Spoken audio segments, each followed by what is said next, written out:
Well, after I had that overheating incident on Thursday night, and I Googled it because I had the red warning, a high coolant warning.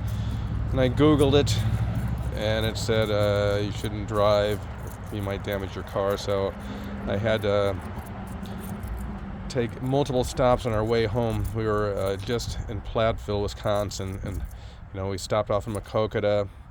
We got some coolant. We stopped in DeWitt, Eldridge, then at Menards before going home. We didn't see the warning come back on, but anyway, I made an appointment to come in and see them. But every time we would open the hood up to let it cool off a bit, even before we went and got some coolant, I smelled coolant when we made some stops. We were looking at the Northern Lights. We were going to different venues, and I could smell coolant that evening. And anyway, when I would close the hood, it was difficult.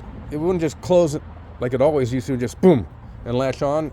I had to push down, and it felt like, things are grinding a little bit. But anyway, I called your office, and they made the appointment, and she wanted to know if the coolant level had gone down. So I said, well, I have to get home first. And I got home, and when I got home, a friend knocked on my window while I was talking to your receptionist. I had some work to do with them, and I had a son who was waiting for dinner. He had to get to marching band for the football game. So a lot of things going on at once, but I unlatched the hood. I did the hood release. Went in and tended to all the things I had to do, and then our internet went off, and I had to deal with MetroNet. And I was late because I have to help the boys get into their uniforms for the marching halftime show. So I drive up Devil's Glen at 38 miles per hour, and the hood, whoosh, whipped up. Kind of a shocker. And anyway, I was going to come to you Saturday morning for an estimate, but you guys were closed. I went to Streeters, they were closed. I went to Precision, and he looked at it, and he said, well, this is what happened.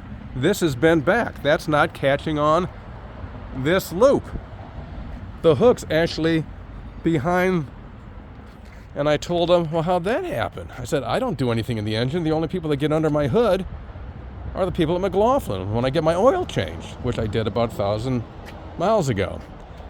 And I'm wondering if one of your folks somehow leaned on this while they were doing the oil. Because, again, other than just lifting the hood up to cool it Thursday night, I don't get in here. And I wonder if we have mice. I'm just an aside. There's fraying there.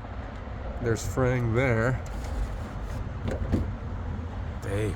Anyway, so he said I wouldn't be traveling anywhere on this. It's unsafe until you bend this back. So I wanted to get a picture of that.